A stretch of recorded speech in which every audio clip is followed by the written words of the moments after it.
दोस्तों, कोई भी देश किसी तरह के खेल का आयोजन करता है तो वह उस देश में रहने वाले लोगों के लिए गर्व की बात होती है, क्योंकि दुनिया के बड़े बड़े देश उस आयोजित खेल में भाग लेते हैं और सफल आयोजन करने पर उस देश का नाम पूरी दुनिया में होता है।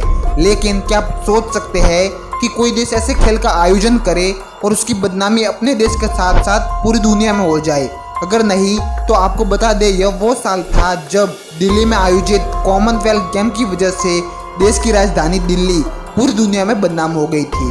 तो आइए जानते हैं कॉमनवेल्थ घोटाले के बारे में। वीडियो के एंड तक बने रहिए। 2010 में हुए कॉमनवेल्थ गेम्स में भारतीय खिलाड़ियों ने देश का नाम रोशन करने में कोई कसर नहीं छोड़ी और इन खेलों में भाग लेने वाले सभी खिलाड़ियों ने अलग अलग गेम्स में शानदार प्रदर्शन कर भारत की झोली में 38 गोल्ड मेडल, 27 सिल्वर मेडल और 36 ब्रॉन्ज मेडल डाल दिए थे। कुल मिलाकर भारत ने 101 मेडल अपने नाम किए और हमारा देश टॉप मेडल लिस्ट में दूसरे नंबर पर रहा था। हालांकि भारतीय खिलाड़ियों के इतने शानदार प्रदर्शन के बावजूद जब जब कॉमनवेल्थ गेम्स 2010 का नाम आता है तब तब करोड़ों इंडियंस का सर शर्म से झुक जाता है।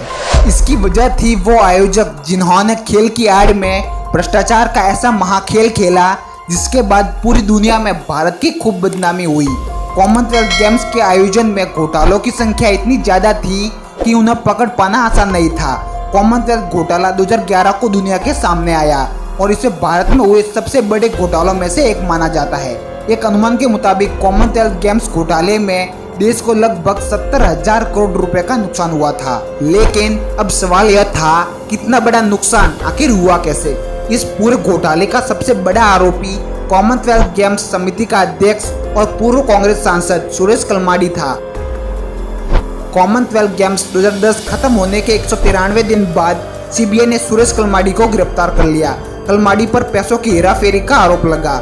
उन पर आरोप लगे कि कम पैसों की चीजें 100-200 गुना ज्यादा कीमत पर खरीदी और कलमाडी पर धोखाधड़ी और आपराधिक साजिश का भी आरोप लगा। चलिए जानते हैं सुरेश कलमाडी ने क्या क्या घोटाले किए। कॉमनवेल्थ गेम्स 2010 के लिए 4 स्टेडियम बनाए जाने थे जिसका बजट 1000 करोड़ रुपए तय किया गया, लेकिन उन्हें बनाने में दोगुने से भी ज्यादा 2400 करोड़ रुपए खर्च किए गए। सेंट्रल विजिलेंस कमीशन की रिपोर्ट के मुताबिक कॉमनवेल्थ गेम्स आयोजकों ने फर्जी कंपनियों को पैसा दिया जो रियल में थी ही नहीं। यह घोटाला काफी बड़े लेवल पर किया गया था। स्टेडियम बनाने से लेकर खेलों का सामान खरीदने तक सभी चीजों को कई गुना ज्यादा कीमत पर खरीदा गया। और यही नहीं, सरकारी बजट को चूना लगाने के लिए आयोजकों ने फर्जी बिल तक बना दिए थे। कॉमनवेल्थ गेम्स की आयोजन समिति ने 80 रुपए का टॉयलेट पेपर 6400 रुपए में खरीदा।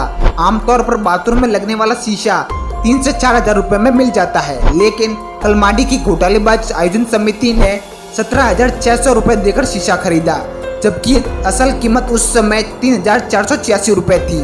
300 रुपए का साबुन का डिस्पेंसर 10,000 रुपए में खरीदा।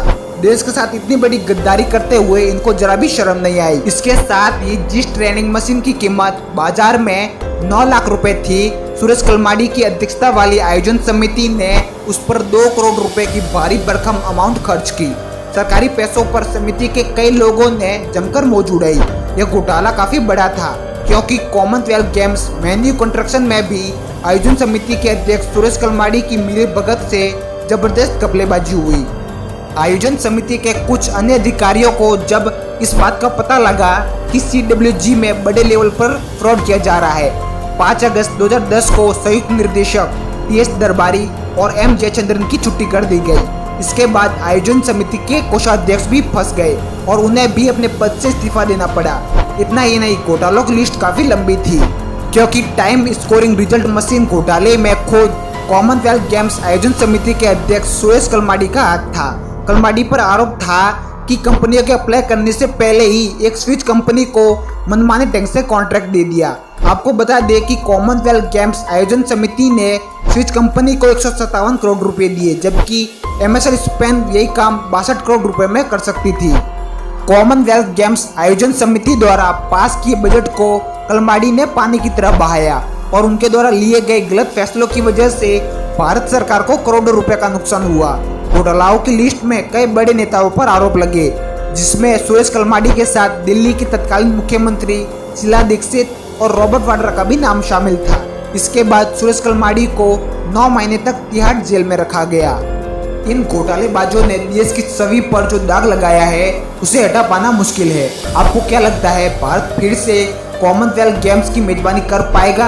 हमें कमेंट करके जरूर बताइए। इसके साथ ही हमारे चैनल को सब्सक्राइब करके बेल आइकन को जरूर दबाएं और वीडियो को लाइक करना ना भूलें। जय हिंद, जय भारत।